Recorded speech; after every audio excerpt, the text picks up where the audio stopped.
Hello, friend. It's Reverend Ric Beattie. I'm the senior minister at Unity of Royal Oak in Royal Oak, Michigan. And I'm wearing a t-shirt of one of my favorite organizations, the Detroit Interfaith Outreach Network, Dion. And Dion is my sister's name, so it's a double blessing. And certainly, I've been involved in interfaith work for a long time, and during the pandemic, that kind of got set aside a bit. But now things are slowly getting going again, and there are some things happening in the interfaith community, and it seems to be a time for it. I mean, look at all the places, Russia and the Ukraine. We have what's going on in Palestine between Israel and the group, I can't think of what their name is right now, Hamas, and then the Palestinians, and there's no winners here. Everybody's a loser.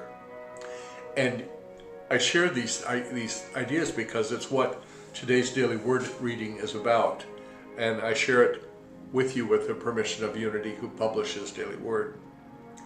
And the key word is divine. The theme is divine. And the affirmation is each of the world's people is a divine being. Each of the world's people is a divine being. As I have grown in awareness of my divine nature, my relationship with God has deepened and evolved. That's a powerful statement, because this is a very advanced, solid concept, because we're growing. If you've been at it a little bit, and I've been a more than serious student of truth for about 7 years, I think. I've got some hiccups going on here. Okay. Anyway, as I have grown in awareness of my divine nature, my relationship with God has deepened and evolved. The gifts of God, grace, love, peace, and strength, are not for me to ask for. They are within me, mine to express as only I can.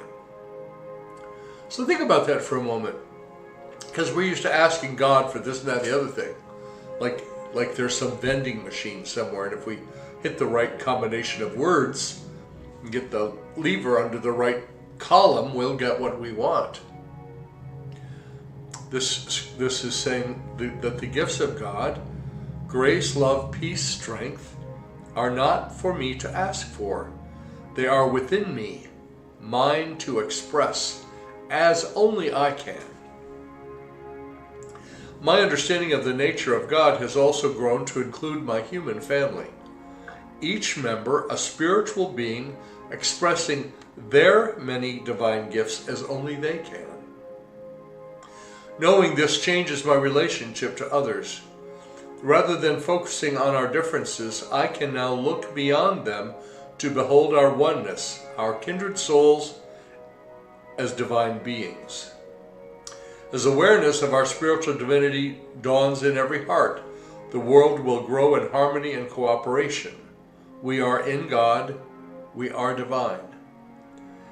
And the Bible verse for today is from the book of Matthew, chapter 5, verse 14. You are the light of the world.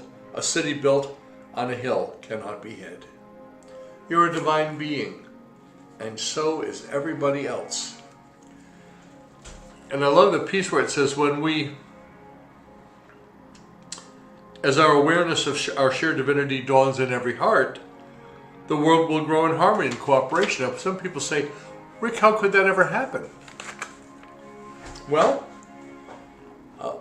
early on in my metaphysical career, when I heard a story about the 100th monkey, I think it's a book, and the bottom line is it's like a bunch. It's about some monkeys who are living on an island, and for some reason, one of the monkeys starts to wash its food, and over the course of the next few weeks, more monkeys joined the one who was washing the food.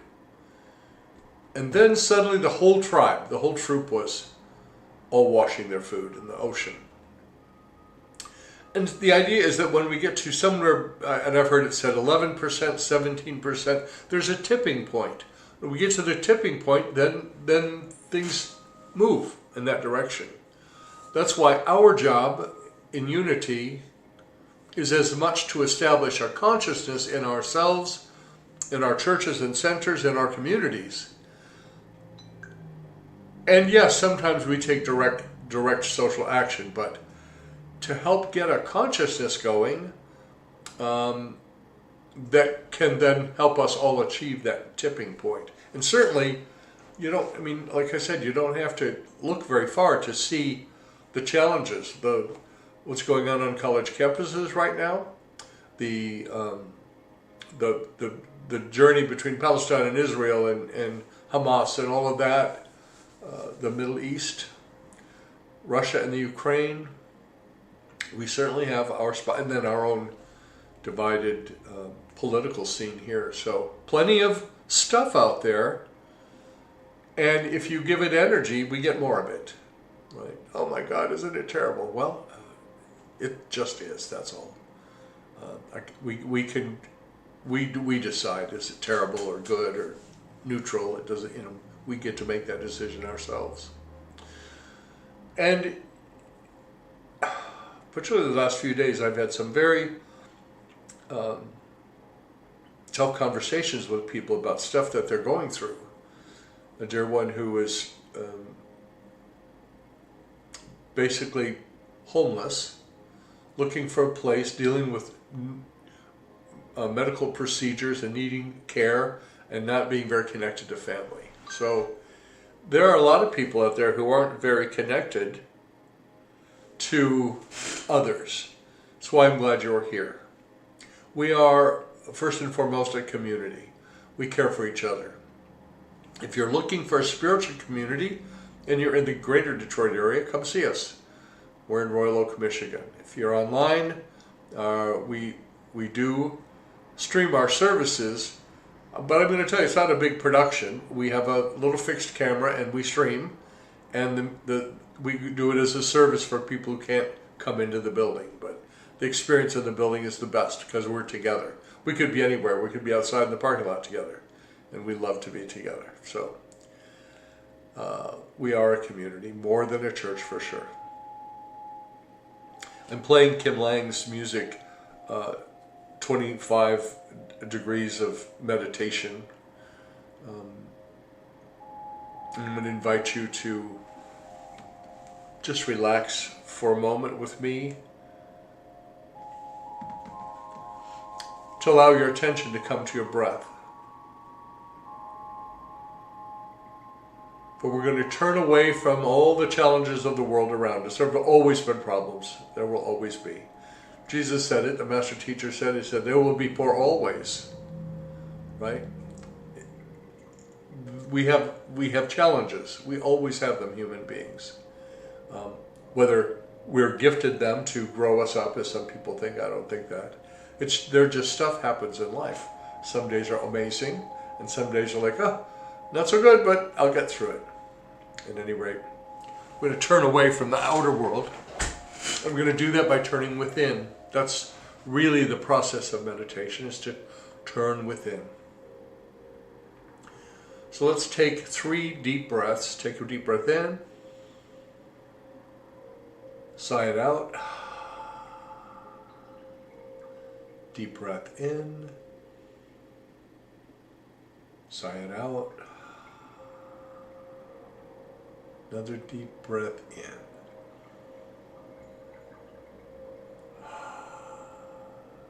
And now allow your breathing to take its normal pattern. Whatever its rhythm normally is, just let it be. Let it have its life. And starting at the bottoms of your feet, actually from the ends of your toes, scan your foot and then ankles, your shins and calves, the thighs and the buttocks, just moving up. And notice if there's any tension anywhere, let it drain away as you come to that area of your body. Continuing up around the waist area, And then the small of the back, abdominal area, solar plexus, mid-back, between the shoulders, marvelous instruments. Right on up your cheeks, your jowls, your ears. Can you wiggle them? I used to be able to do it visibly, but I guess I can't anymore. Your forehead, wrinkle it up. Relax your face. Relax your scalp. And imagine that you can open your crown chakra, which is the top of the head, like the aperture on a camera. Just dial it open. And allow yourself to be in the flow of the one, connected to all of life.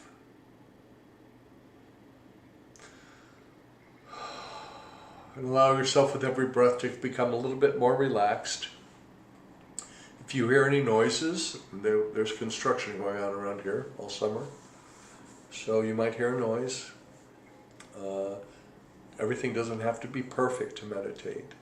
If you hear a noise and it just disturbs you, either coming from my end of things or from your end, let it just be a reminder to turn within, to turn away from the disturbance and to turn within.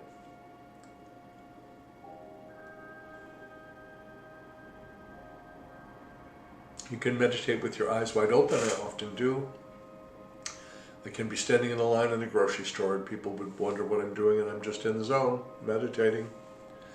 Or at my credit union, or at the post office, wherever. Just allowing life to happen. All around me, to be a part of it, an active part of it. But not hooked by it.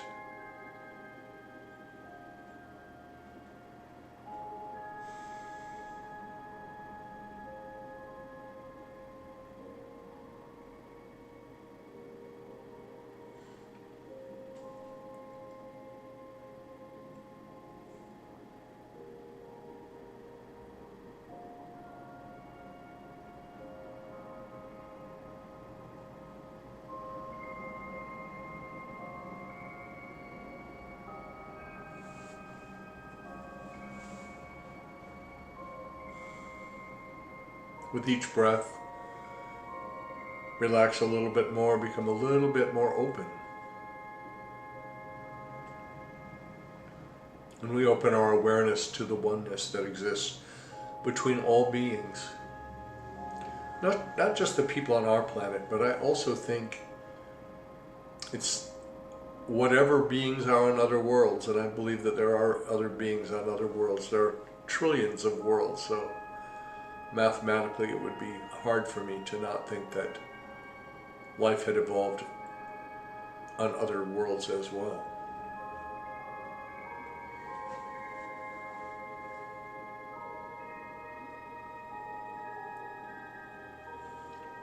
If your mind wanders away, just bring it back gently to the breath and follow the next breath inward.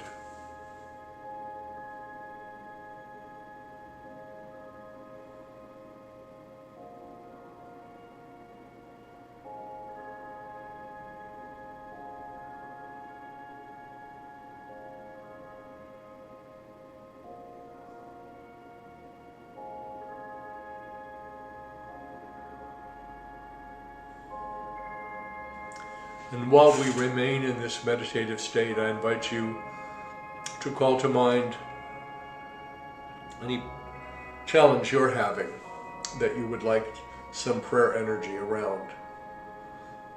To call to mind any other person that you know of who's in need of a healing of some kind.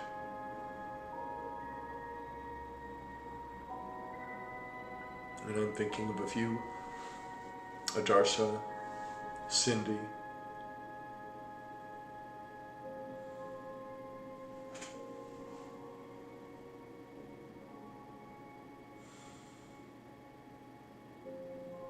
Jim. And now imagine the world that you see over my shoulder.